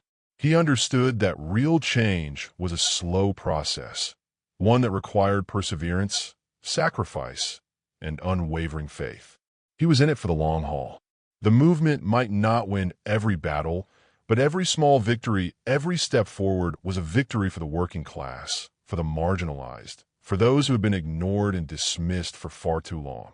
A new hope as Michael looked out over the bustling streets of the Lower East Side. The same streets where he had once felt lost and defeated. He found himself filled with a sense of hope. The workers he had fought for were still struggling, but they were not as alone as they had been before. The movement had brought them together, given them the strength to demand change. Michael had not won the war, but he had begun to win the battles that mattered. In the final moments of the story, Michael stands at a rally for the workers, surrounded by hundreds of people who are all chanting for justice. His eyes, tired but determined, scan the crowd. He sees the faces of immigrants, single mothers, students, and blue-collar workers, all united in a cause greater than themselves. It's a moment of triumph, but one that feels unfinished, a moment that marks the beginning of something far larger. There is no clear resolution, no promise of an immediate victory. But as Michael stands there, watching the sea of people, he knows that the future is not set in stone. The battle may be long, and the journey may be painful, but change is possible. And that, for Michael, is enough. His belief that one person, one voice can make a difference is unwavering. The story ends with Michael walking off into the distance, leaving the crowd behind, but not the fight. His journey, like that of so many before him, is far from over. As the camera fades to black, we hear the faint sound of chants in the distance. A new dawn has arrived. The road ahead is uncertain, but Michael knows that no matter how difficult the path may be, he is not walking it alone. The open ending leaves us with one thought. Change may not come overnight, but the seeds of change have been planted. The movement is alive, and so is the spirit of those who refuse to accept the status quo. They are fighting for a future where justice is not just a dream, but a reality for all. Michael's story is a reminder that even in defeat, there is hope for a better tomorrow. The truth revealed and the final confrontation discovering the truth. After years of struggling in the shadows, Michael began to sharpen his ability to perceive the harsh realities around him. Despite enduring failure, mistakes, and punishment from those in power, he refused to give up. In fact, each failure seemed to fuel his determination, pushing him to dig deeper into the layers of deceit surrounding him. One day, while going through a pile of documents and evidence, Michael uncovered a horrifying truth about the powerful individuals he was up against. Barrington was not just a ruthless boss. He was at the helm of a complex web of corruption. As Michael connected the dots, he realized that, from bribing government officials to engaging in illegal corporate deals, Barrington was the mastermind behind a larger machine of exploitation. The workers weren't merely being treated as tools of labor, they were being roped into shady financial schemes, used to enrich the elites. This realization made Michael understand that his battle was not just against one corrupt employer, but against an entire fraudulent system embedded deeply within society. One of the most shocking revelations was about Barrington's involvement in money laundering. The charitable organizations he founded, which the public always viewed as beacons of hope, were in fact vehicles for laundering dirty money. While Barrington often positioned himself as a philanthropist, backing social causes and advocating for better policies, behind the scenes, he was profiting from the suffering of others. This discovery not only rattled Michael's mind, but also made him see that justice was no longer just about fighting for workers' rights. It was a battle against powerful global forces manipulating the system for their own gain. The final confrontation. Michael knew that if he kept his findings hidden, he would never be able to bring about any real change. However, making these truths public was not an easy decision. Barrington and his powerful allies weren't just going to sit idly by and let Michael expose them. They wielded immense power, not only in terms of wealth, but also in their ability to control the media and political systems. Faced with the risk of being destroyed, Michael made a bold choice. He would not stay silent any longer. He would bring the truth to light in a public meeting, where workers, journalists, and government officials would witness the reality of Barrington's corruption. On the day of the meeting, as Michael stood before the crowd at a public rally, all eyes were on him. His heart raced, but there was no turning back. He began to unveil the documents he had gathered, presenting irrefutable evidence of Barrington's corrupt practices, fraudulent activities, and unethical dealings with various government bodies. From financial records to audio tapes of secret meetings, Michael laid it all bare. The evidence was too damning to ignore. However, just minutes after Michael began his presentation, Barrington reacted swiftly. He immediately denied all the allegations, calling them false and baseless. He shifted the focus from the facts and started attacking Michael personally, labeling him a destroyer of the movement, a cowardly figure with no courage. Barrington's response was not only to discredit Michael's findings, but to undermine his credibility in front of the very people Michael was trying to inspire. But the truth Michael brought to the table had already begun to stir the crowd. Despite Barrington's efforts to attack him, the workers, who had long been oppressed, began to recognize the gravity of the situation.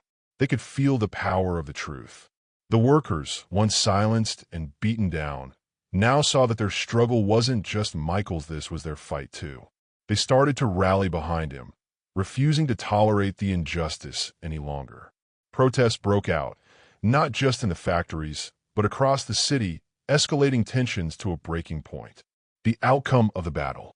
The fierce confrontation between Michael and Barrington didn't result in a clear victory for either side. Although Michael couldn't completely dismantle the corrupt system overnight, he managed to spark a wave of change. The government was forced to respond, implementing a few modest reforms to improve working conditions and protect the rights of laborers. While these changes were far from comprehensive, they represented an important step forward, a sign that the system could be influenced by the collective will of the people. More importantly, the truths Michael exposed opened the door for a larger societal conversation about fairness, power, and the need for systemic reform. Workers were no longer just pawns in the hands of their employers. They were individuals with the right to fight for justice and demand equality. The entire narrative around labor rights began to shift. The workers' struggle became a symbol of hope, not just for those in the factories, but for countless others facing systemic oppression. Although Michael couldn't completely transform everything overnight, his story proved that even in the face of temporary failure, an individual's fight could create far-reaching consequences. His persistence and bravery didn't just make people realize the value of freedom and justice, it sparked a glimmer of hope for a better future, where workers' rights were protected and society would no longer be divided between the wealthy and the oppressed. In the end, Michael's battle might not have toppled the entire system, but it ignited a movement that could no longer be ignored. The system of exploitation began to show cracks, and though it would take time to bring about real, substantial change, Michael had planted the seeds of revolution. His courage had shown the world that change is possible, that no matter how powerful the system, individuals who refuse to remain silent can make a difference. The rebellion of the oppressed, the spark of the workers' movement. Michael had always believed in the power of unity, but in the wake of his failure, he came to realize that the true potential of his struggle had not been in the grand gestures or the overt battles with the powerful. Instead, it lay in the quiet, unspoken moments when people came together in small corners of the world to share ideas and support one another. Even though Michael's grandiose plan for change had been thwarted, something profound had been sparked in the hearts of those who had been following his efforts. His defeat had not been in vain. In fact, it had fueled something much larger than a single protest or movement. It was in the conversations that took place in dimly lit bars after long shifts, in the quiet meetings held in the back alleys of factories, in the shared frustrations and common grievances that began to bond the workers together. From these humble beginnings, the flames of revolution were kindled, fueled by the injustices that Michael had highlighted, yet ignored by those who had the power to make change. The workers were tired, and they were beginning to see the power they could have if they stood together. In the underbelly of the city, workers from different factories, assembly lines, and service industries began to organize in secret. Some were old faces, others were new. They were all driven by the same desire to fight for their rights. The movement took shape in these grassroots meetings, evolving from whispered conversations about revolution to more structured calls for action. Michael had lit a spark that spread, much like the wildfires he had once feared, yet he now understood that it was precisely this type of growth that was needed to bring about real change. One night, Michael received an anonymous call from a worker at the Barrington factory. "We've had enough," the voice said. "We've been talking. We've seen what you've been trying to do, and we're with you." It was the first time he truly understood the extent of the change he had set in motion. His fight for justice, once a solitary battle, was now becoming a collective struggle, and the workers were the force that would lead it. Embracing sacrifice. Even as Michael witnessed the growing momentum of the movement, he understood that the path ahead would not be easy. Sacrifice had already been a part of his journey. He had given up his job, his status, and his comfort in the name of justice. But as the movement began to grow, so did the stakes. Now, it wasn't just Michael who would have to make sacrifices, it would be everyone involved. The workers who began to organize, to speak out, and to demand better conditions knew what was at risk. They were daring to go against the tide, to challenge the very system that had kept them oppressed. Michael, too, had come to terms with the fact that there was no turning back. Victory, if it came at all, would not be won without losses. The consequences of standing up for their rights were steep.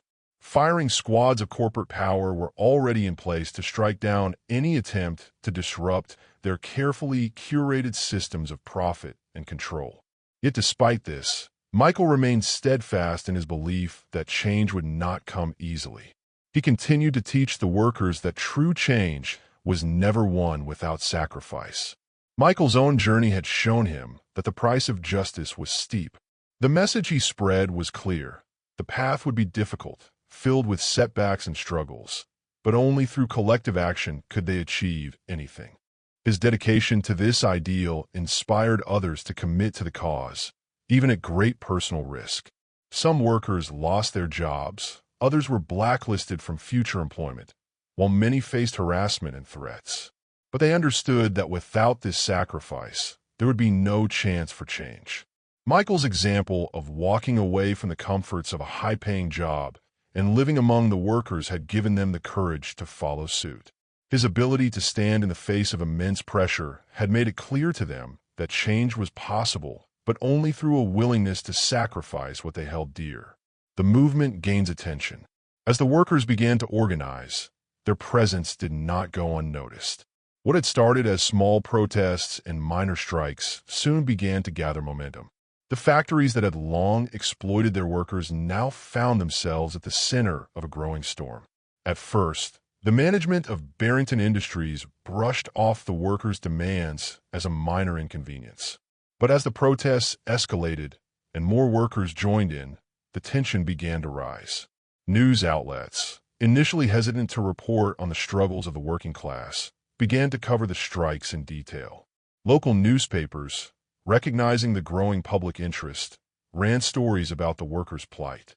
Headlines like "Workers Unite for Better Conditions" and "The Rebellion of the Oppressed" started appearing across the city. What had once been a series of isolated incidents now became the focus of a larger narrative about class struggle, inequality, and the rise of the working class. The government, too, began to take notice. The strikes in Barrington's factories caught the attention of politicians and activists alike, forcing them to confront the growing dissatisfaction among the people. Some tried to downplay the issue, calling it an isolated incident, while others began to consider the possibility of reform. But as the protests continued, it became clear that this wasn't just a passing moment of unrest, it was a movement. Michael, who had once been considered just a maverick with idealistic dreams, was now seen as a leader of the workers. His name was known not just in the backrooms of factories, but on the front pages of the city's most well-read newspapers. As the media attention grew, so did Michael's influence. He was no longer just a symbol of resistance, he had become a champion of the oppressed. Despite the pressure mounting on both sides, Michael stood firm. He knew that this was the beginning of something much larger than he could ever have imagined. The spark he had ignited had turned into a firestorm. It was only a matter of time before it became an unstoppable force. A glimpse of change. Michael's transformation from a lonely rebel to a recognized symbol of hope was a testament to the power of grassroots organizing and the strength that comes from unity. Even though he still faced fierce opposition from the upper echelons of power, he had achieved something far greater than any individual success. He had united the workers. His journey had sparked a rebellion, one that might not bring immediate change, but had planted the seeds for future victories. In the days and weeks that followed, the movement continued to grow. What had begun as small acts of resistance had evolved into a full-fledged challenge to the established order. While Michael's battles were far from over, he had learned one crucial lesson. The true power of a movement lies not in the strength of its leaders, but in the unity of its followers. The rebellion of the oppressed had only just begun, and Michael knew that the fight for justice was far from finished. But one thing was certain: the voices of the working class would never be silenced again. The struggle in the shadows, the dark schemes. The moment Michael began to make waves with his workers' movement, he attracted not only the support of the oppressed, but also the fierce ire of the wealthy and powerful. Barrington, in particular, became increasingly obsessed with silencing him. No longer just a bothersome figure, Michael had become a threat to the very fabric of the capitalist system that had enriched Barrington and others like him. Their response, however, was far from just business as usual. They began to see Michael as something more dangerous, a force that needed to be eradicated, not merely defeated. The methods they employed were no longer just corporate pressure and legal battles. They descended into darker, more insidious tactics. Threats, bribery, and even violence were now on the table. Barrington, along with a network of powerful investors, knew that they couldn't let Michael's ideals spread any further. His growing influence was a ticking bomb, one that could shake the very foundations of their empire. In their eyes, Michael's rebellion was not just about workers' rights, it was an existential challenge to their way of life. It began with threats. At first, they were subtle, delivered through anonymous phone calls and shadowy letters slipped under Michael's door. The language was always vague, but the message was clear: stop, or else. The or else was never defined, but Michael, who had spent enough time in the underbelly of the business world, knew what it meant. But Michael was not easily intimidated. He had already lost so much: his career, his wealth, and his social status. What more could they possibly take from him? The next step in the attack was more personal. Barrington's team targeted those closest to Michael: his friends, his family, and anyone who dared to support him. Michael's sister, a successful lawyer, received threatening phone calls at her office. His best friend, an old union leader who had been instrumental in organizing the workers, had his car sabotaged in the middle of the night.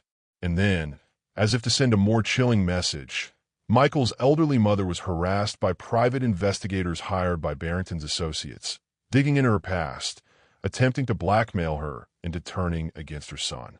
Through it all, Michael remained unwavering. Though each threat felt like a new dagger thrust into his heart, the pain only seemed to fuel his resolve. He knew this was the price of standing up for what he believed in. But the question kept haunting him, was it worth it? Was this truly the change he had envisioned? Yet Michael didn't hesitate. The stakes were high, and he understood that the only way to survive this storm was to embrace the fight, not cower in fear. As Barrington's forces began to tighten their grip, Michael found himself in the middle of a silent war of battle that wasn't fought on the streets or in public forums, but in the shadows, in the hidden corners of society where the true power structures existed. This was a fight for his very existence, one that he had to wage alone, though he knew his ultimate cause was far greater than himself. The unyielding wall of perseverance. As the darkness of these attacks deepened, Michael found himself at a crossroads. It wasn't just a battle for workers' rights anymore, it was a fight for survival. Yet, amidst the threats, sabotage, and ever-increasing pressure from Barrington and his network, Michael discovered something within himself that he hadn't known was there, an unbreakable will to persevere. It wasn't just about being stubborn or refusing to back down. It was about understanding the deeper mission he had set for himself. Michael's focus had always been on the collective good, but now, as the stakes escalated, he realized the personal cost he would have to bear. No matter how bleak things got, he couldn't afford to step back. Each attack from Barrington's team only made him more determined. The more they pushed him, the more he dug in his heels. At one point, he found himself standing before a crowd of workers at the site of yet another protest. He had just received the news that his company stock had been sold off, his bank accounts drained, and his name smeared across the headlines of newspapers bought and paid for by Barrington's interests. The workers were watching him with worried eyes, wondering if their efforts had been in vain, if the fight they had taken up alongside him would only lead to destruction. In that moment of despair, Michael stood taller than ever. His voice, though weary, rang out with conviction. "We are not defined by what we lose," he said. "We are defined by what we are willing to stand for. Let them take everything, they cannot take our resolve. As long as we have each other, we're more powerful than all of them combined." It was his speech, this unrelenting perseverance, that galvanized the workers, gave them hope, and strengthened their collective resolve.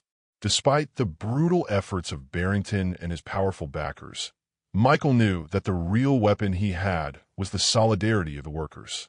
They could try to break him, they could try to destroy his reputation, but they could never strip him of that one crucial element, the will to fight. Michael understood that this was no longer a battle of just words and ideologies. It had become a battle of spirit. Even in the darkest corners of his mind, he refused to believe that he was fighting a losing war. The more Barrington and his allies attacked, the stronger Michael became. Each small victory, the unionizing of another factory, a successful boycott, a protest that drew thousands, was a small crack in the wall of oppression. Michael's struggle was not for immediate glory or instant gratification. It was a fight for the long-term future, a sacrifice to ensure that future generations could live in a society where equality and justice were not just ideals, but reality.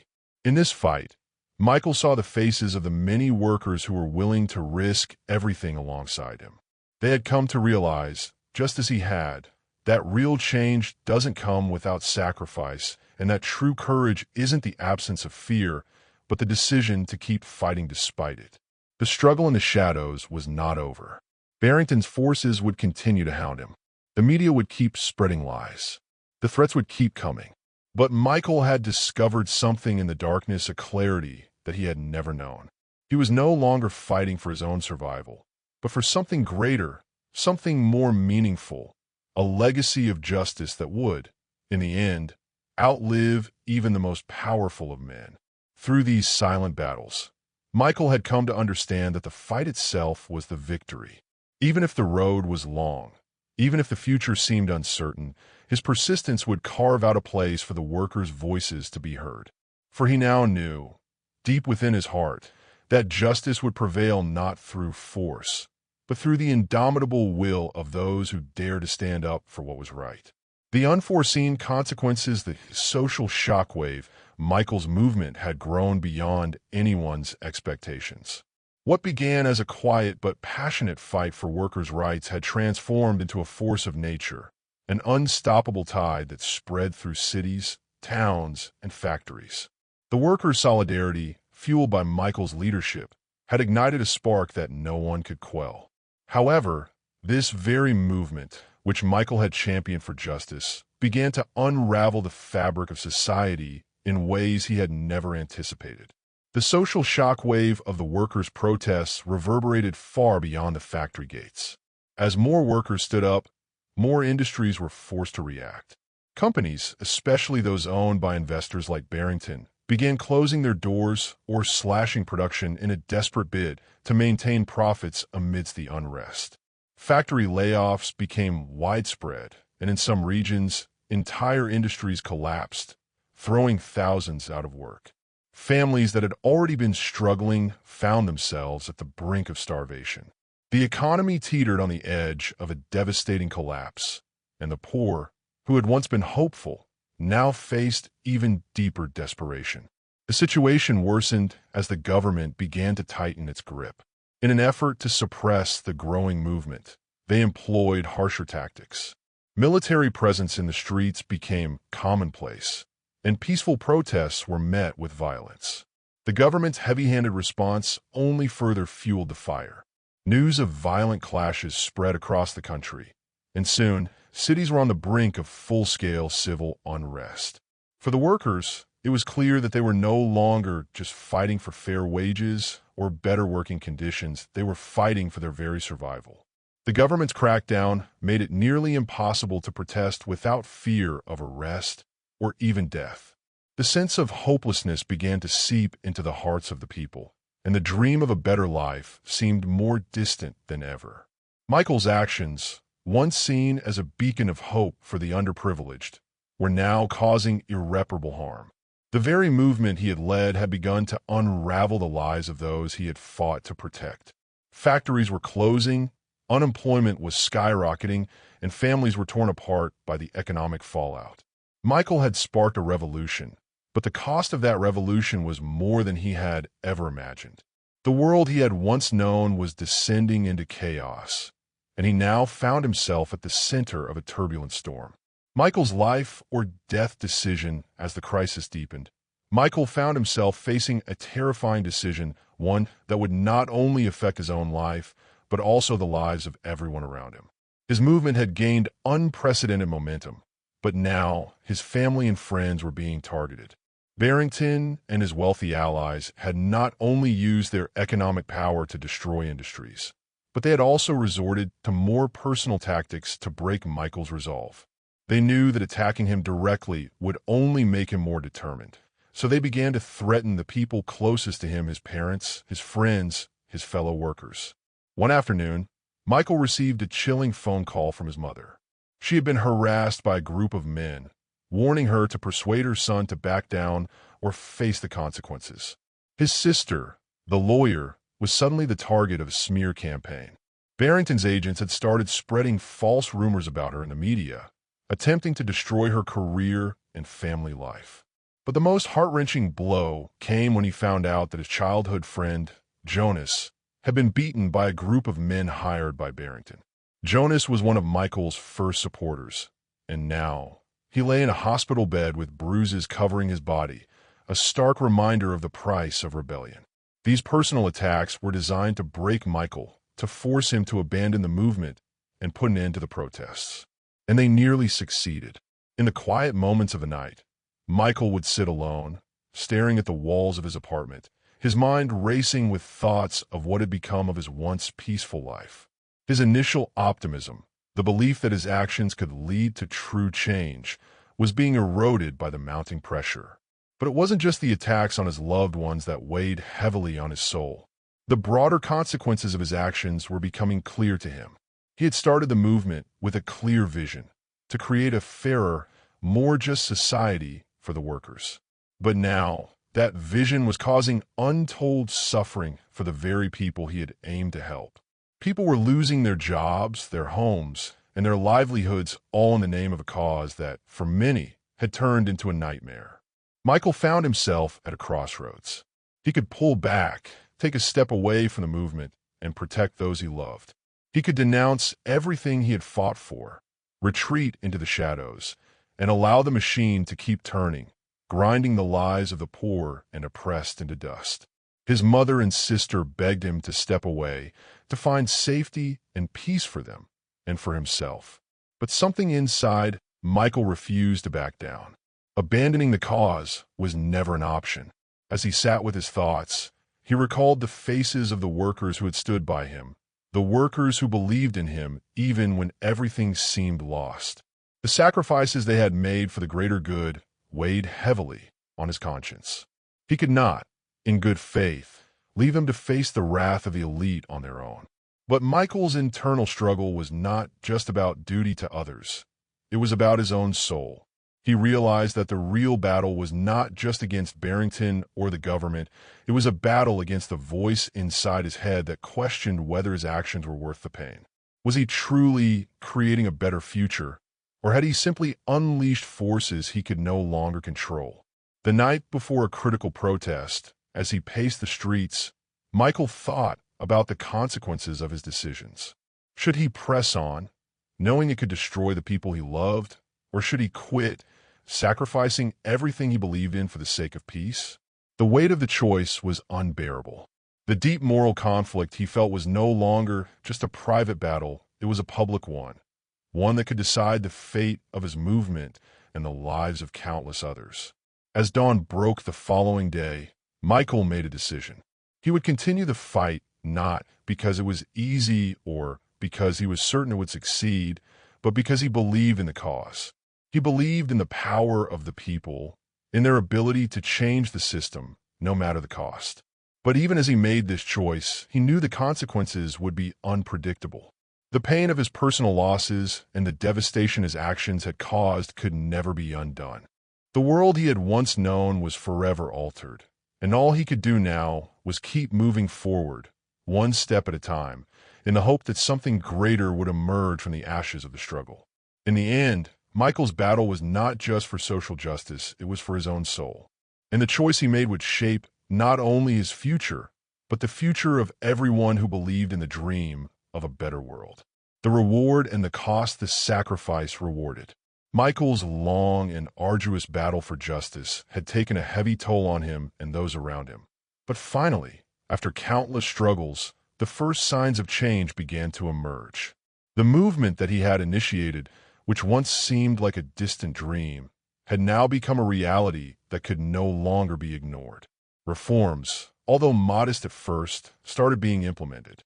Workers began to see tangible benefits from the protests and sacrifices they had made. No longer did they toil under inhumane conditions, enduring backbreaking work hours in overcrowded, unsafe factories. Small but significant improvements were made in wages, workplace safety, and basic rights that workers had once been denied. Though the reforms were far from perfect, and the battle for workers' rights was far from over, Michael knew that the seeds of change had been sown. The movement had shown the world that change was possible, and the power of unity had proven itself to be undeniable. The realization came slowly, but it was profound. Michael recognized that even though he could not undo years of systemic oppression overnight, the incremental victories were the building blocks of a larger transformation. For example, the Barrington factory, one of the largest employers in the region, had agreed to improve working conditions after a series of strikes and sit-ins led by Michael and his fellow workers. While it was far from the ideal situation, it was a victory nonetheless. Workers were given better protective gear, a slightly improved wage, and more reasonable work hours. This success sent ripples throughout the community, showing others that when they united for a common cause, they could make their voices heard, even against the most powerful of forces. One of the most powerful symbols of this change was seen in the striking improvement in workers' rights in local legislation. Governments, pressured by the relentless protests, passed bills to regulate factory conditions, mandate breaks for workers, and even created independent labor boards to hear grievances. This was far from the utopia Michael had envisioned, but it was proof that his sacrifices had not been in vain. However, Michael's journey had always been about more than just achieving reforms. It was about dismantling the system of exploitation. Yet even as the changes began to take shape, Michael understood that true liberation was still far away. For all the small victories, the deep-seated systems of oppression that controlled the economy and society remained largely intact. The struggle, he realized, would never truly end. But it had started a movement, a revolution of the people that would continue to evolve and grow long after he was gone. The deep cost. But as much as the movement brought about small victories, the toll it took on Michael was immense. The sacrifices were painfully apparent in his personal life. Michael had lost friends along the way, many of whom could no longer stand by him as his methods became more radical and the stakes grew higher. Those who had once been allies in the cause began to drift away, unable or unwilling to endure the cost of continuing the fight. Some of his closest companions, including Jonas, his childhood friend, had left, disillusioned by the prolonged violence and the immense pressure the protests were placing on them. The most profound loss was Michael's estrangement from his family. His mother and sister had begged him time and time again to step back from the movement, to reconsider the risks he was taking. The constant threats, the harassment, and the toll it took on their lives wore them down. What was once a close-knit family, bound by love and understanding, had fractured. Michael's mother stopped speaking to him, her heart heavy with worry for his safety, while his sister, once his greatest supporter, distanced herself from him, exhausted by the emotional and physical toll that the movement had taken on their lives. The emotional scars were deep. Michael had sacrificed everything for the cause: his friends, his family, his sense of safety and peace. And yet, despite the external victories, there was an ever-present emptiness within him. His life, once full of hope and promise, had become a shadow of what it had once been. The personal cost of his struggle was something he could never undo. His physical and mental health had also deteriorated significantly. Years of stress, sleepless nights spent strategizing, and endless hours on the front lines of protest had taken a toll on his body. His once youthful appearance was now marked by the signs of exhaustion, his eyes hollow from the weight of everything he had endured. Even though the movement had gained momentum, Michael had become a ghost of his former self. Moreover, the political backlash had made him a constant target. Despite the progress made in workers' rights, the corporate elite, led by Barrington, were not going to back down easily. Michael was now being shadowed by private investigators and thugs hired by the wealthy to intimidate him and keep him from continuing the fight. Even with his success, Michael had become a marked man, someone who was no longer safe, not even in his own home. He knew that every day could be his last, a beacon for future generations. In the midst of the turmoil and the constant internal and external battles, something beautiful began to take root. The legacy Michael had unknowingly begun to create. His movement, though still in its infancy, was no longer just about one person or one cause. It had become a symbol, a testament to the power of the people, the power of unity, and the power of never giving up. And slowly, people began to realize that the fight for justice was not a solitary one, but a collective effort that needed all hands on deck. The workers who had once been afraid to speak out now stood taller. They no longer saw themselves as powerless cogs in a capitalist machine. They saw themselves as agents of change. They had seen what one person, with the right vision and determination, could do. They began to organize more effectively, to demand their rights, and to inspire others to do the same. The collective strength of their voices, once fractured and weak, had now become a formidable force, one that could no longer be ignored.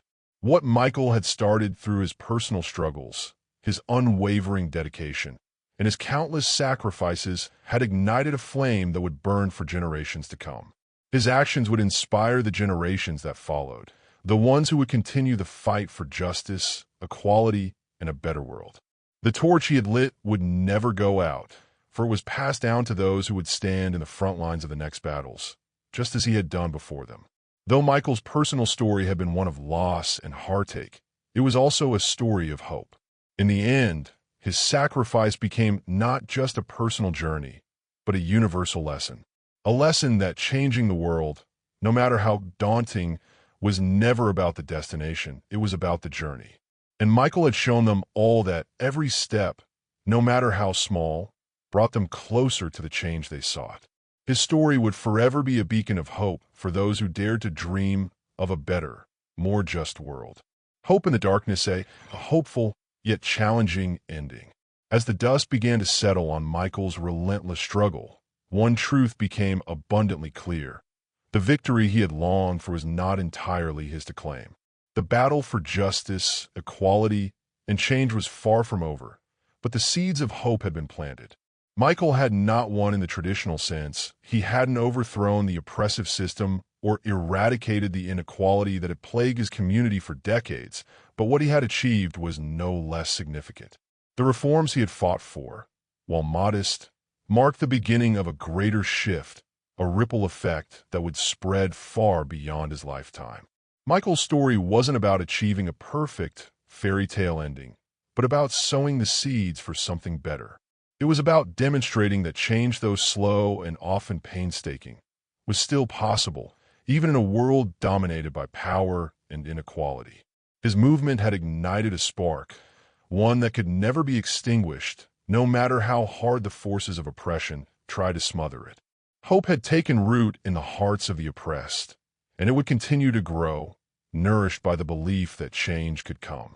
For all the setbacks, sacrifices, and disappointments, Michael's journey remained a testament to resilience. The victories he had secured were not just personal achievements, but symbols of what could be accomplished when people stood together, fought for what was right, and refused to back down. The struggle, Michael realized, was not just about reaching the end goal, it was about the courage to fight, even when the odds were overwhelmingly against you. And in that fight, the small victories, the moments of progress, were worth every drop of sweat, every tear shed, every loss endured. It's important to note that Michael's story, though full of hardship and loss, was not a tale of utter despair. Instead, it was a narrative of perseverance, a reminder that while the battle for justice might be long and fraught with challenges, it was still worth fighting. Even if change came slowly, even if the cost was great, the fight itself brought a sense of purpose and meaning. Michael had given his all, knowing that victory wasn't always about triumphing in the moment, but about knowing that the fight was never in vain. For example, when the local government finally began passing regulations to improve factory conditions, it was a significant step forward. It wasn't the comprehensive overhaul Michael had imagined, but it was real change, brought about by the tireless effort of thousands of workers and activists. This victory, while small in the grand scheme of things, became a symbol of hope for those still oppressed. And that hope, like the ripples in a pond, continued to expand, reaching more and more people who, like Michael, refused to accept the status quo. Even though the elite class, represented by figures like Barrington, had not been entirely vanquished, Michael had made them realize that their power was not absolute. Their monopoly on control, wealth, and influence was now being questioned by the very people they had long sought to silence. Michael's efforts had cracked open the facade of invincibility that the rich and powerful had carefully cultivated. In time, those cracks would widen. Michael, though scarred and exhausted, had laid the groundwork for a movement that would live on long after he was gone. Michael's fight, therefore, was never meant to be a quick fix to the world's problems. It was about building a foundation upon which future generations could stand. His legacy was not in the immediate reforms, but in the fire he had ignited within others the desire to continue the struggle for justice and equality. That fire would spread to new leaders, new activists, and new movements, each building upon the work Michael had started. The meaning of life and the lesson of justice. As the dust settled, and Michael reflected on the outcome of his struggle, he came to understand a profound truth about life. Life is not fair, he realized. The cards we are dealt are not always the ones we would choose, and sometimes The system is so deeply entrenched that the fight against it seems hopeless. But Michael learned that while life might not always be just, the effort to make it just was never in vain. Michael's life became a powerful lesson in the importance of resistance. He had fought not because he expected a quick, flawless resolution, but because he understood the value of standing up for what was right, even when success seemed out of reach. He had sacrificed so much his personal happiness, his relationships, his safety because he believed in something greater than himself. He believed in the power of justice and the potential for a better world. Through his journey, Michael had learned that true justice was not about achieving personal gain, but about fighting for the greater good. It was about making sure that those who were once voiceless were heard, and that their struggles were recognized. It was about empowering others to find their own voices and stand alongside him in the fight. In the end, Michael had given everything he had not for fame or glory, but for something more profound, the hope that a better future was possible. This lesson was not lost on the people who had fought alongside him. His comrades in the movement, those who had braved the dangers of protesting, those who had spoken out, those who had stood in the face of overwhelming odds, now understood the importance of solidarity. The fight for justice was never a solo battle. It was a collective effort, a shared struggle, in which each person played a vital role. Michael had shown them that change required unity, and that each individual effort, no matter how small, contributed to the larger cause. A lesson for the audience, the conclusion of Michael's story is a call to action for all who encounter it. While his journey was filled with personal loss, hardship, and despair, it was ultimately about hope, the belief that a better world is possible, even when everything seems stacked against you. His story is a reminder that struggle is inevitable, but so is progress. No matter how difficult the road, the effort to create a fairer, more just society is always worth pursuing. Michael's story offers wisdom for the times.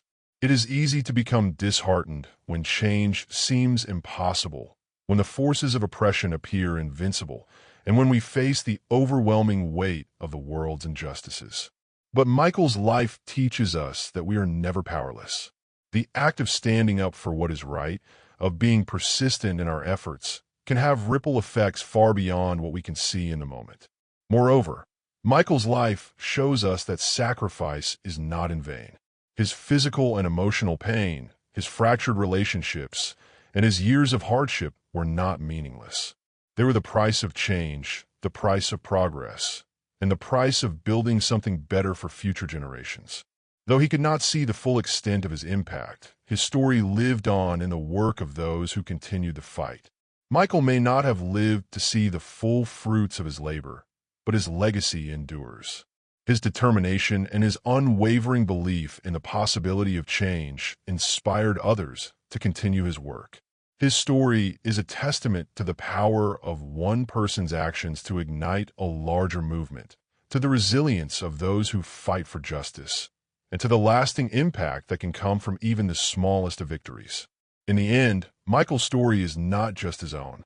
It is the story of every person who has ever fought for what is right, who has faced seemingly insurmountable odds, and who has continued to hope in the face of despair. Michael's journey is a beacon of hope, shining brightly for those who will follow, and a reminder that the fight for a better world is never truly over. Through solidarity, resilience, and hope, change is not only possible, it is inevitable. Thank you so much for watching. Your support means the world to us.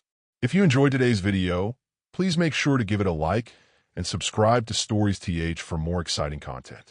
We've got plenty more stories to share, and we don't want you to miss out. See you in the next video.